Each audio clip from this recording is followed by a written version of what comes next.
Welcome to Sunspots, where we highlight the many ministries and missions happening on the surface of the sun. That is, the Synod of the Sun. A region of the Presbyterian Church USA, we are Presbyterians in Arkansas, Louisiana, Oklahoma, and Texas, with dynamic and hopeful ministry happening in the name of Jesus Christ. Our prayer is that you find inspiration, community, and connection in the Sun. Let's get started. Now here's Valerie Young, Synod Leader and Stated Clerk.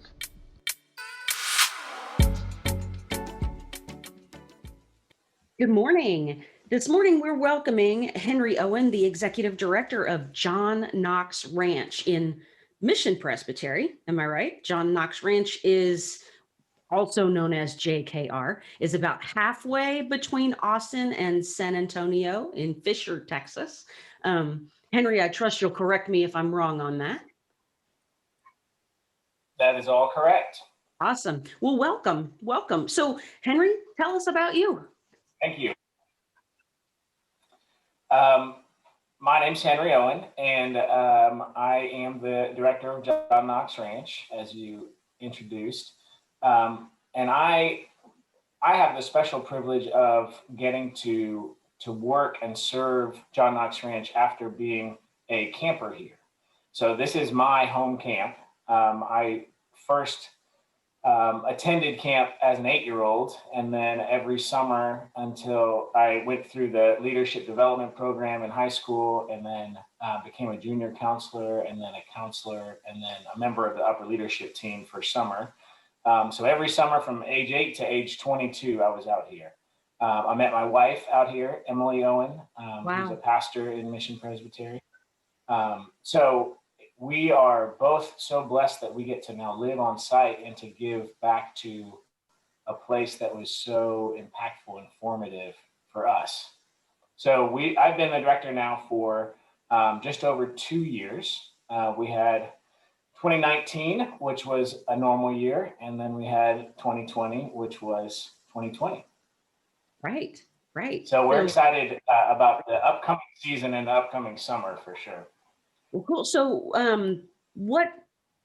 let's start with, tell us more about John Knox Ranch. Sure. So we are the summer camp and retreat center or retreat ministry for Mission Presbytery. So Mission Presbytery, as you know, is a huge presbytery. It's made up of 128 or so churches, and it's just a vast space. Mm-hmm. And we are the camp and retreat center for all those churches and that whole community. Our mission is to foster experiences of Christian community in the beauty of God's creation. So the way that we fulfill our mission is through all of our programs and through the way we take care of the land that is entrusted to us. Mm-hmm. And our site is absolutely gorgeous. We are in the Texas Hill Country, which is my favorite part of Texas. Mm-hmm. And we sit on a 300-acre nature preserve. And most of that space, about 220-ish acres, is undeveloped that we use for animal habitat, hiking. It's where our ropes course is, overnight camping. So we have a really, really gorgeous space in terms of the land and the biology. We also have a spring-fed swimming hole called Blue Hole that has 25-foot limestone cliffs surrounding it. It starts a creek, so there's a big main spring, and it starts a creek on our property that runs through our property and then into the Blanco River. So one of the things we have to have in Texas in order to have summer camp is places to swim. Mm-hmm. And so we've got some amazing spots. We've got a swimming pool, of course, but we have Blanco River frontage, and then we have this Blue Hole and Carper's Creek that is pristine and unique to us. One of the amazing things, I'm going off on a little tangent here just because I'm so excited about it, but the creek that is started by Blue Hole, there's a section of our creek that several years ago, some Texas Parks and Wildlife aquatic biologists were doing a big study in Texas where they wanted to really measure the diversity and the overall health of streams in Texas and creeks in Texas. Mm-hmm. And so in order to have that study, they needed a baseline. They needed to have a benchmark of what to compare streams to. So they could say, well, this one's less healthy than this one, or blah, blah, blah. Mm-hmm. And our creek, Carper's Creek, that's on our property, was the baseline for Texas stream health. So ours was the example of how a healthy stream in Texas should look. And a lot of that goes to the fact that the way we take care of it, and the way that we manage the plants and animals that are all around it, and the usage of that water source is one of the ways to protect it. So that's something that we're really proud of, and that is it yet another speaks to the impact that this land can have. Mm-hmm. So let me go backwards a little bit and just tell you, we're talking about our mission, which is to foster experiences of Christian community in the beauty of God's creation. So the two big chunks of that are Christian community. We really, really want Christian communities, one, and then learning how to have a relationship with the natural world, right? In God's creation, that piece of protecting, preserving, conserving, and appreciating the natural world. Mm-hmm. So those two things are really what drive our decision making in programs and in new development, as far as buildings or changes we want to make to our organization. Is are we building a inclusive, loving community and ways for people to learn to live together in love? And are we managing the resources and the land and God's creation that has been entrusted to us in the best way for the land and for generations to come? So those are our guiding principles as we get to do our work. Cool. So you mentioned, so there must have been plenty of opportunity in all of that in 2020. You mentioned the unusual nature of everything that happened in 2020. What did that look like for the ranch? I think there were probably some opportunities there for you, and then tell us what you're looking forward towards 2021. Sure. So it was a very strange year. It was for everybody. Mm-hmm. One of the things about 2020, I mentioned that I get to live on site, and my wife and I have two boys, ages 7 and 10, and they're obviously on site with us as well. Mm-hmm. And so it just, again, made us, one of the main takeaways was just a feeling of gratitude for the opportunity to live in a space and to be spread out and to be out in the country and to be so close to nature and so grounded. Oh, that was just a real blessing for us. Mm-hmm. If you got to be quarantined somewhere or stuck somewhere, we certainly hit the jackpot on that. Right. We're a summer camping retreat center, and which means we have two very distinct seasons in our ministry's work. Summer camp, which is just so fun and crazy, and about 10 weeks, got about 100 or so people living on site, 80-ish campers and 20, 25-ish counselors and summer staff. Mm-hmm. And we run a day camp at the same time, so ages 4 to 8 for day camp. And that's Monday through Friday. And then we have resident camp for rising second graders. So kids that are in first grade going into second grade, all the way up through high school, and then leadership development training, and so that they can become leaders either at camp or out in the world in whatever profession they want to go into.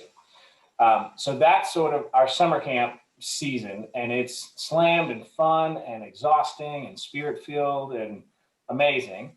And then we have retreat season, and in a typical retreat season, we would host groups from churches, maybe from businesses. A session retreat might come out, all kinds of our own retreats that we might book for a weekend that has a certain theme to them. And we typically try to rent to large groups. You know, we want this to be a place that the most people can experience. Well, we couldn't do that because of COVID restrictions. Oh, and another big thing for us about our program is our food service. Food, we really treat as part of our program, which means that we invest in it as far as time, people, money. We are really, really particular about what we feed people and how we feed people. So that goes for our summer camp and for our retreat season. So our food is excellent. And the way we feed people is we sit family style with our campers in their family units, which is their cabin groups. And we serve family style, which means there's more dishes. It's actually harder to do this, Right. But the benefits are community.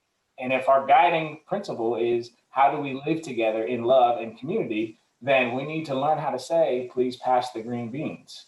Right. We need to learn how to say, does anybody, can I have that last piece of homemade bread, or does somebody else want it? You need to learn these skills. And so we work with our campers to do that. So we're really proud of our food and our food service.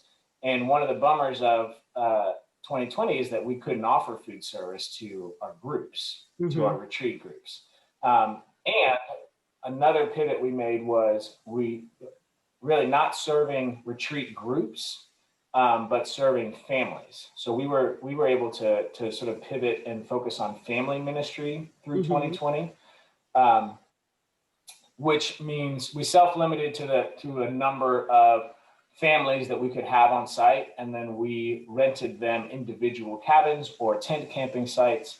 But the whole goal was, okay, the family unit is a little pod together, and they can come here safely. We'll come up with a no-touch check-in, check-out policy. And then they can still have the benefit. So many parents and families were stuck at home. Kids are on school, you know, on the internet, on doing virtual school. And so the need for a slower pace, the need for more space, the need for outside time, the need for nature, all of that it really, really increased. And all of that plays into our mental health and our emotional health and our spiritual health. And so we really wanted to be a resource for families to be able to use during this time. And we were able to do that, which is great. So that's a real benefit. We were also able to, not all of our camp families knew that they could come out here during the year, that they could just rent a cabin or they could come out. And so that was a fun realization that there was an opportunity to serve our camp families even more than what we were doing during the summer. Okay. So that's a bit about how the 2020 was different for us. 2021, so we are in a new year and we are in springtime, so things are looking good. It's amazing to look back at and sit down virtually with summer camp colleagues and what are our plans and what's the safety protocols and what's the CDC recommending. It's amazing to be in that process and then to try to think back to a year ago and how little we knew about COVID and how to manage it and how to be safe and what was going to happen. I just remember so much fear and anxiety and uncertainty. Right. And that's not all gone now, but we know so much more. We all do. We've all been having to figure it out, you know? So this summer we will have a safety protocol. It will be based around the current guidelines of the CDC and American Camp Association and American Association of Camp Nurses. So those are the organizations that we follow and base our safety guidelines with. The one really, really positive thing is summer camp staff. The CDC recommends that they are in the same priority level as childcare workers, which is right now for vaccines. Right. So we are in the process of getting all of our summer camp staff vaccinated, and I'm really hopeful. I've had my first shot. I get my next one in a week, and we're really hopeful that we're going to have our entire summer staff vaccinated before camp starts. Wow. Which would be a really, really big thing, not only for our counseling staff, for our staff, but also for the kids and for their parents that they're going to be returning home to after summer camp. Sure. So we are planning a summer filled with fun, faith development, friendships, outside time. I mean, it's we have seen 2 increases already this spring. One is in registrations. We've got 3 sessions that are already full, and that's ahead of where we have been in the past. With those CDC regulations, are you allowed to accommodate the same number of campers, or are you having to reduce that? We have reduced it from our typical capacity is about 85. We've reduced that to 60. Okay. So when I say we're full, that's at that 60 mark. Okay. And that's really going to allow us to spread out on our site more. Mm-hmm. We actually have done a couple of different renovation projects, adding new program areas so we can even keep people even more dispersed. One of the benefits of how we've always done camp is a small group camping model. There's generally 2 models. There's large group and small group. Mm-hmm. And large group is, you have a lodge and 100 campers sleep in there. They all go down to the dining hall. They sit wherever they want to. They get a tray. For some reason, the tray is always a little bit wet. I don't know why that is, but I've never gotten a tray that's dry at a conference center. Right. They sit wherever they want. They go through a buffet line, and then they choose all of their activities individually, right? It's focused on the individual's choice and where they want to go with their day. They pick their elective activities. That's large group. Small group is really focused on a small group. It's focused on what we call a family unit. So Right. we have 2 cabins that make up one family unit, and we've got a bunch of sets of these cabins. But 2 small cabins make up a family unit, and each cabin has a junior counselor and a counselor assigned to them.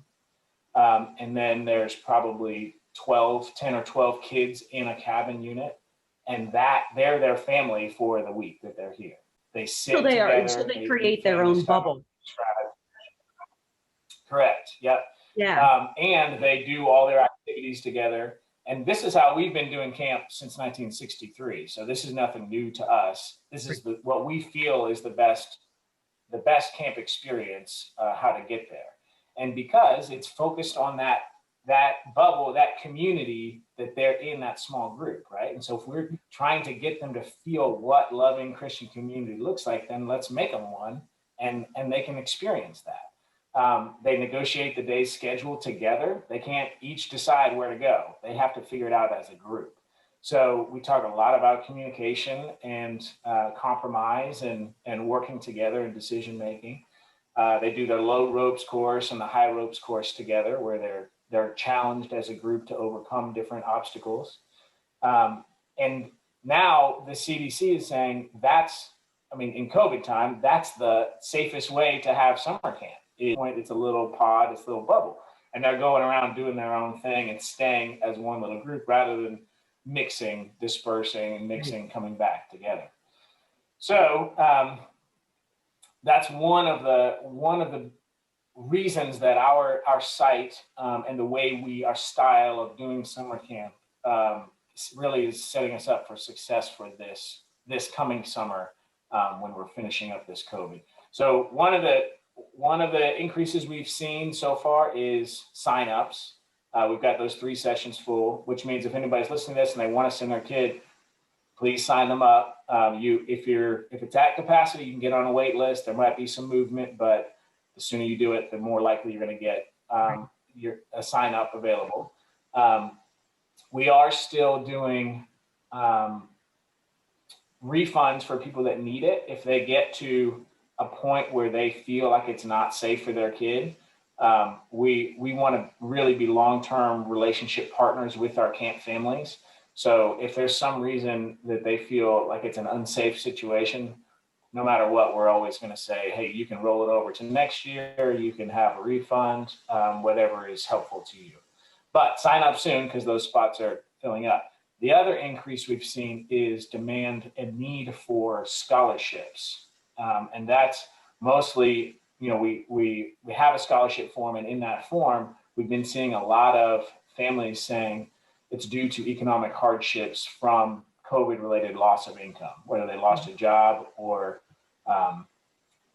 their bills are piling up or all kinds of different challenges. We have seen more people asking for scholarships and an increase in the amount that they need in order to make camp affordable for them.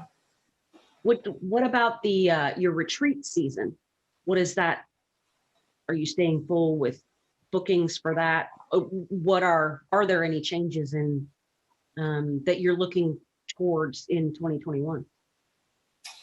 Well, so retreat right now, up until summer, we're mostly sticking with that family-centered ministry. Mm-hmm. After summer into the fall is when we're going to start really looking to book more larger groups, church groups, school groups, all that kind of thing. Because we hope that everybody be vaccinated by then, and it'll be a much safer situation. Right, and we are expecting that there's.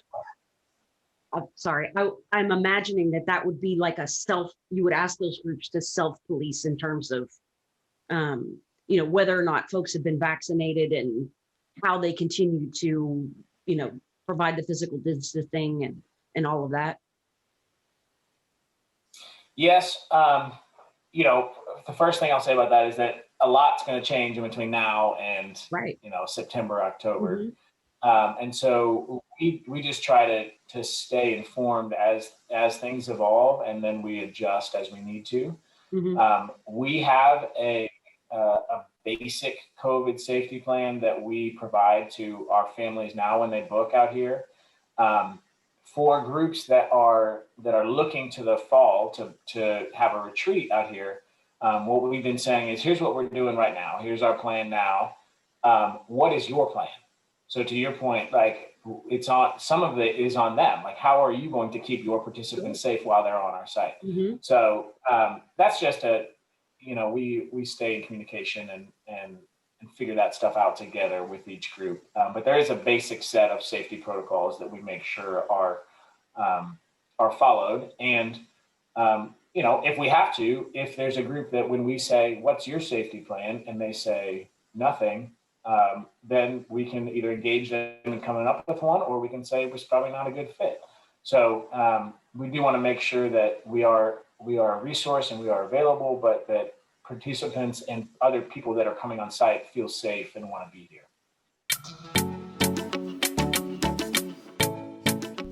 I hope you've been enjoying this episode of Sunspots. Most of us, especially in these times, need to hear more about the work of the Spirit, places where the energy has caused a solar flare and made big impact. It could be in your local congregation, your presbytery, or any ministry context. Send that good news and ministry ideas to the Synod of the Sun at Sunspots, SUNSPOTS, at synodsun, SYNODSUN.org. Now back to the show. Great. So what are the facilities, especially for, what are your facilities like? I know that you just recently hit a huge fundraising goal and have made some, I think, upgrades to your facilities. Tell us about that. Sure. So let me give you the overview about the facilities, and then we'll talk about a little bit about that campaign. Mm-hmm. Our facilities, again, we are a small group camping, and we're really proud that we are also a rustic sort of old school summer camp. And what that means is our cabins, we've got two generations of cabins. We have screen cabins, which are screen sided. They've got, the screen walled, They've got power, they've got ceiling fans, and that's really it, and bunk beds. And those, what's interesting about those CDC guidelines are those are preferred now because of the airflow. Right. Preferred to a closed-in, air-conditioned space because it doesn't have as much airflow transferring.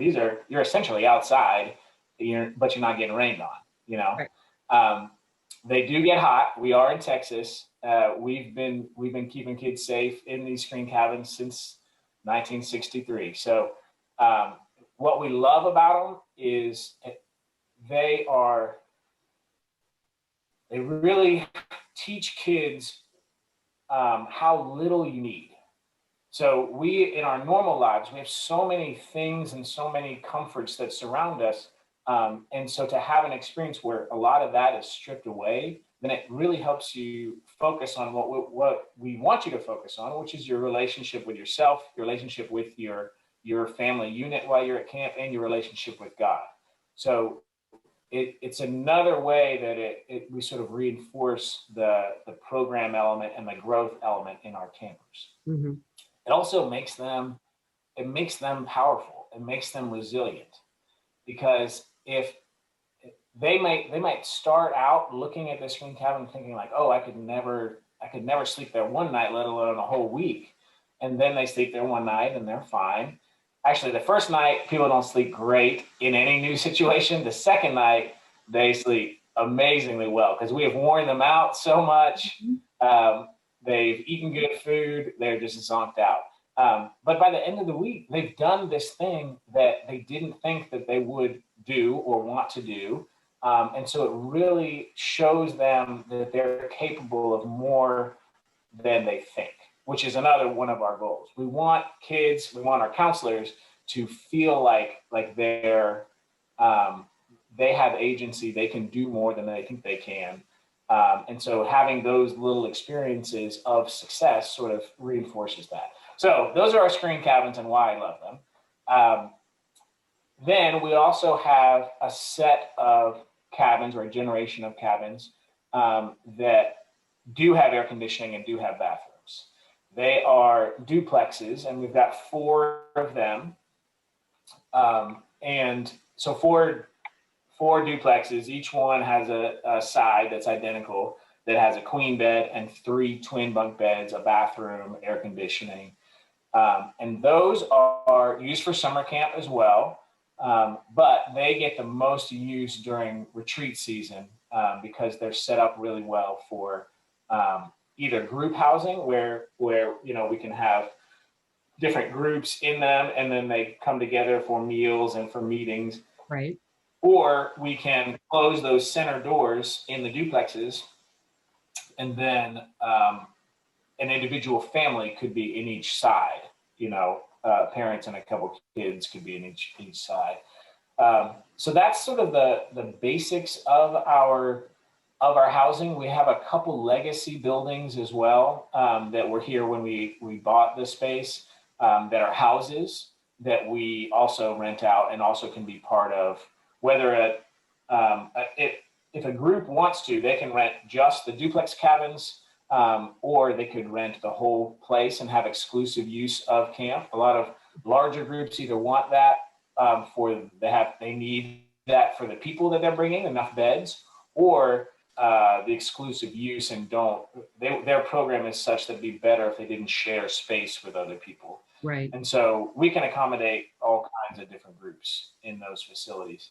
I will say we just went through a strategic planning process with our committee through the Presbytery, and we've got some plans to add a few more buildings to our site. And those include, we're still working on design and details and funding opportunities and all kinds of stuff, but we have one of the things that came out of 2020 is we have a lot of individual families that want to use our site. And so we need to make sure we can accommodate them. And so we've got this idea of a few tiny houses that could be used for family rentals or they could be used for single housing during a retreat. They could be used for our volunteer chaplain during summer camp. They're really flexible, and they could be used for a lot of things. We also discussed adding another duplex cabin so that we have more capacity both during summer camp and for retreat season. And then rebuilding one of our legacy buildings to be more of a lodge, or to have some individual rooms. Right now, our facilities are set up for group housing mostly, and we do get requests for singles. And at this point, that's not, we don't have the capacity for that. So we're going to look into that and see if there's a need for that within our community. You mentioned that campaign. Man, that campaign we launched in November of 19. And so had no idea that the global pandemic was coming and would shut us down, shut down summer camp and shut down.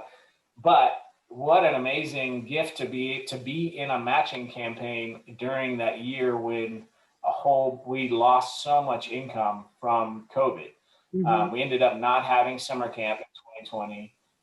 We lost or postponed all of our large groups. And so it's not unique to us. I mean, a lot of businesses lost income, a lot of businesses closed. We were fortunate that we also had this matching campaign going on at the same time. So the gist of the campaign was actually a former camper who came to summer camp decades ago out here at John Knox Ranch. The memories of those sessions were so impactful that camper pledged to match all donations that came in 2020 up to $400,000. Wow. So our goal then was to raise 400, and we ended up raising 438, 436, something like that. So then the 400 was matched to 830 something thousand, which is just phenomenal and amazing. And I'm so grateful for all the individuals that donated, all of the churches that donated. We had a few churches, many churches in Mission Presbytery, a few outside of Mission Presbytery, but still in the Synod that contributed. And then foundations as well. We wrote a bunch of grants, and so grateful for that. The impact of that, first off, it allowed us to keep paying our bills during the pandemic, which is really helpful. It allowed us to rebuild our scholarship fund, our camp scholarship fund, so that now we're ready to be able to meet that need of those families that need more help getting to summer camp. It allowed us to do a bunch of repairs around camp that are not really sexy repairs, like replacing toilets that aren't in good shape. People don't really want to give to that kind of stuff usually. Right. Or siding I'm sitting in our office right now, and we just redid the siding on this building because it was all rotting and falling off. But little projects like that around camp that are needed and we need to get done. We also got to do a few things that are really impactful and sort of showy and fun. We just added a zip line, which is another camp activity that we can do, which is super fun. And we also added a new river swim access point. So we hired a rock crew, and they came in and put in a really beautiful rock patio with a fire pit on it. And that's going to allow us to host groups down there, but also use it for summer camp in lots and lots of different ways. So there's a whole bunch of different sort of upgrades and renovations or new activities that are going to come out of this campaign that we're pretty excited about. It also allowed us to do that strategic planning that I mentioned earlier, and really to think long term about the organization. What do we need? Who do we want to be? Who does our community need us to be? All that stuff. Cool. So where can people sign up or get their kids signed up? Well, we're still booking families too up until summer. So we can accommodate weekend rentals or during the week rentals. All information about rentals and about summer camp is johnknoxranch.org. So johnknoxranch.org is our website, and then there's also a link on the Mission Presbytery website as well. So I think I heard you mention tent camping sites. So are there other options? Yep. Well, not just running the actual facility. Yeah, so exactly. People can come and primitive camp, they can tent camp. We've got 220 acres of nature preserve that they can hike or ride their own bike on. And then we have those screen cabins, which is sort of camping, except make sure you're dry and you have power and you can charge your phone. So if you really want to try camping, but you're not quite there yet, the screen cabins is a great option for a weekend. Then they can rent a side of a duplex, or they can rent Calvin Cottage, which is a little 2-bedroom, 2-bath house that's near our creek. That's just gorgeous. As someone who loves to camp, and I can do without a lot of creature comforts, there are those who will ask the all important question, is there internet access out there? Not great.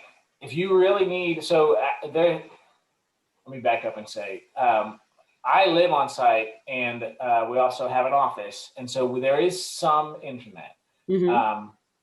However, the connection's not great. It's satellite. If somebody says the word rain, it goes out.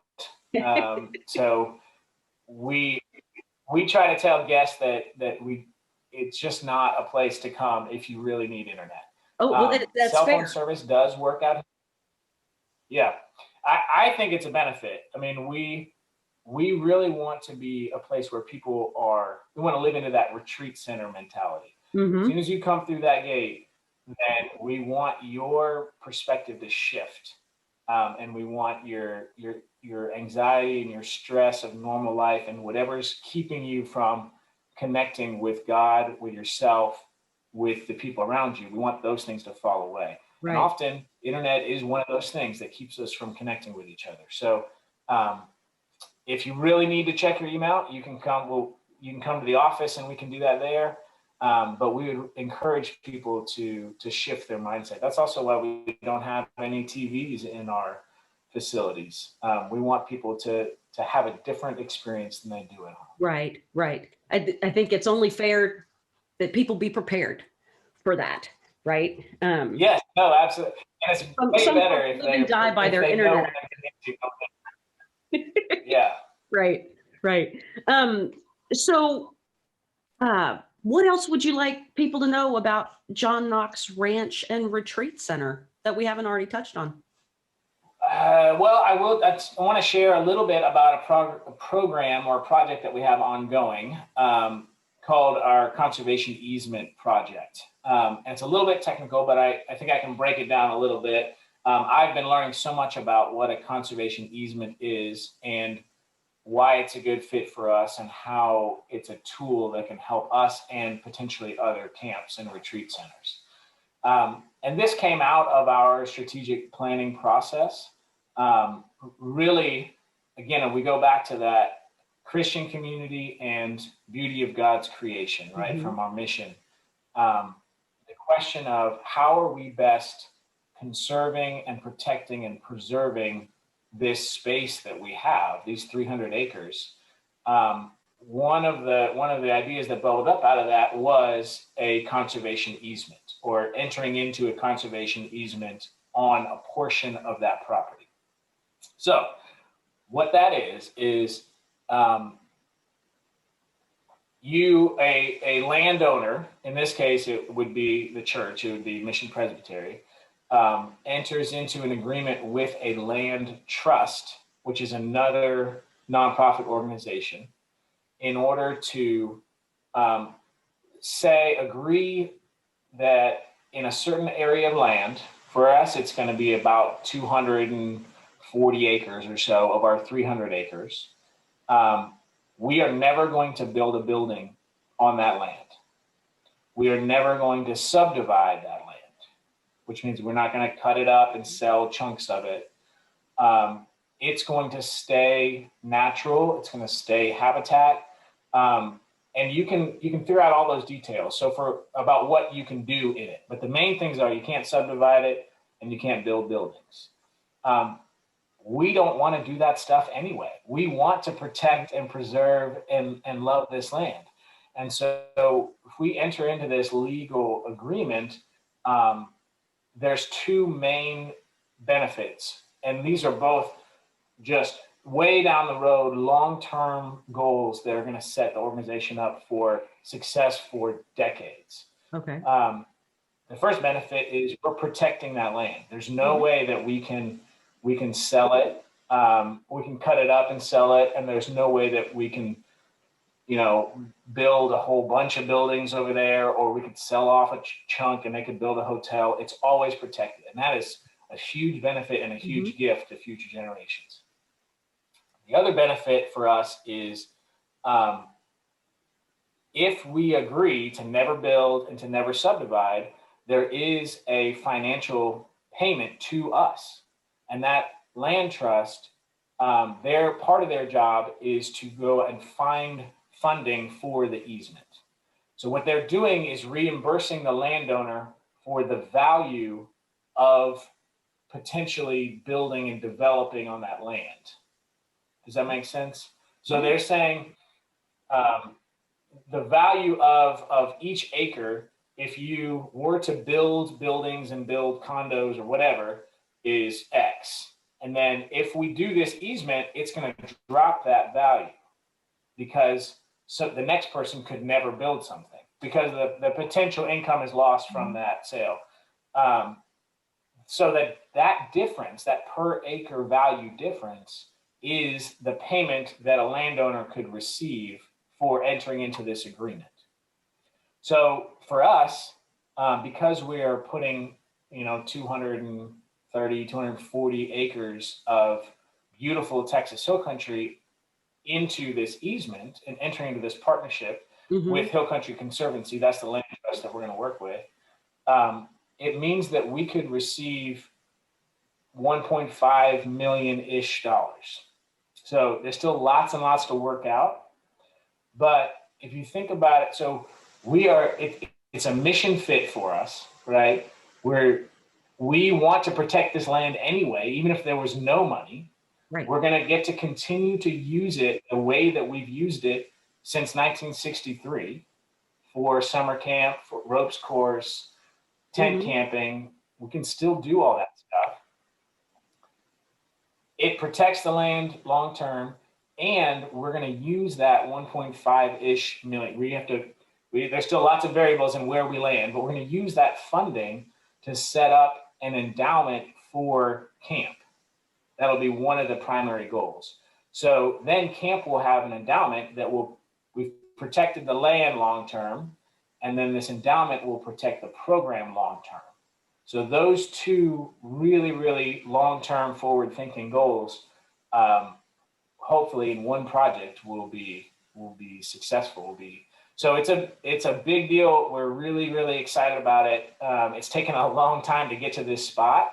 And we've had so much support from the John Knox Ranch Committee, from Mission Presbytery staff and their encouragement and their support, and from Mission Presbytery as a whole. In last October at our virtual meeting, we presented this concept and had to go through it and educate people. And one of the challenges was it seems too good to be true. We're like, we want to do this anyway, and you're going to pay us to do it. Right. So it was an interesting trying to teach people why there would be funding for this type of thing. But the Presbytery had a vote and endorsed the project and approved it. So now it's just a matter of doing the paperwork and doing the survey and finding realty lawyers and doing the work to finalize all those details. But again, we're really, really excited about it. And in my opinion, it is an opportunity. I think that, private landowners should absolutely be looking into conservation easements, because there's lots of ways they can set it up where they could even include future plans for houses for their kids if they wanted to, and still protect the land from being just turned into Targets and Walmarts. And I think it's a real opportunity for camps. There are camps that are struggling right now, and one of the things that camps have is land, and they want to keep it. They want to keep it non-developed, and so just like it was a good mission fit for us, I think it's something that more camps should look into, as long as they look into it with the perspective of, is this a good fit to our mission and our goals long term? If they go into it with, this money is going to save us, let's get as much money as we can, that's never going to be a successful way to figure out a project like this. Right. Well, that's super exciting. And you're right. It is fabulous stewardship of the earth and protection of the same. So that's wonderful. And it's super exciting. Well, Henry, thank you so much for being with me today. I'm grateful to learn so much about John Knox Ranch. I haven't made it there yet, but knowing that you have, knowing that you have those family spaces, I look forward to getting there real soon. Good. Well, I'll send you some pictures of Blue Hole, and you're going to want to come and swim for sure. Oh, cool. Well, I will make sure that all of the contact information for you and website links and things like that are in the show notes for folks who want to go and get their kids signed up or get their family space reserved. Okay? Wonderful. Thank you. All right. Thanks again, Henry.